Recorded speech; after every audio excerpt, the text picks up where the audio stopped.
Morning तर झाले नाश्त्याची वेळ, तर घेतल्यात आता पोहे बनवायला. कालच पोहे बनवले होते ते परत आज तिला पोहेच खायचे होते, तर परत बनवायला घेतले. मग झोपेतून उठून खेळत बसलेली, तोपर्यंत नाश्ता बनवून घेतला दोघींसाठी.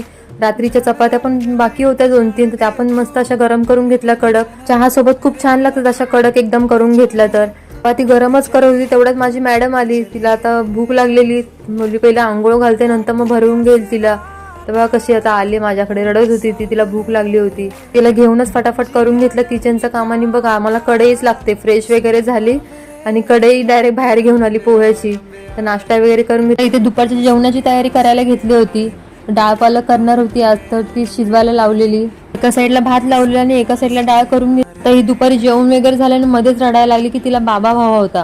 बाबा काय 2 दिवस आले नव्हते तिचे, कारण की ते बाहेर गेले होते शिर्डीला.